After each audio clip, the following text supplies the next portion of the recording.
کہ قرآن پاک کو سمجھ کر پڑھنا، اس کی بڑی اہمیت ہے۔ اگر آپ صبح اٹھ کر آدھا سپارہ پڑھتے ہیں قرآن پاک کا، اس کی بجائے آپ 2 رکوع پڑھ لیں، لیکن سمجھ کر پڑھیں کہ اللہ تعالیٰ کیا ارشاد فرما رہا ہے، سبحان اللہ۔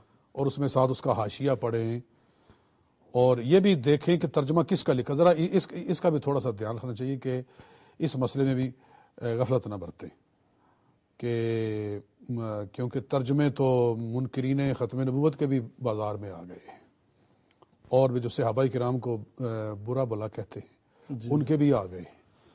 تو ایسے لوگوں سے بچنا چاہیے، کسی اپنے عالم دین کو دکھا لے اور پھر ترجمہ، خاص کر امام اہل سنت امام احمد رضا فاضل بریلوی رحمۃ اللہ علیہ کا ترجمہ جو ہے اردو کے تراجم کے میں سے اعلیٰ ترین ترجمہ ہے، اور اس سے کوئی بھی انکار نہیں کر سکتا۔ تو اس ترجمے کو، اور اعلیٰ حضرت کے بارے میں یہ سیریز بھی آ رہی ہیں آپ کے امہ چینل پر، اس جمعے کو شروع ہو رہی ہے، جمعہ اور ہفتہ اور اتوار رہے گی، انشاءاللہ اتوار کو ہماری بھی حاضری ہوگی۔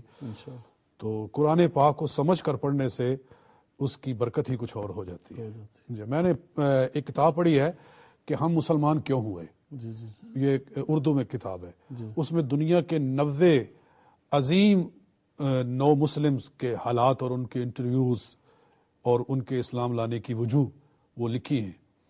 تو ایسے 9 مسلمز کے جنہوں نے اسلام قبول کرنے کے بعد آگے ایک بڑی دنیا کو دعوت اسلام دی اور پھر لوگ اسلام لائے۔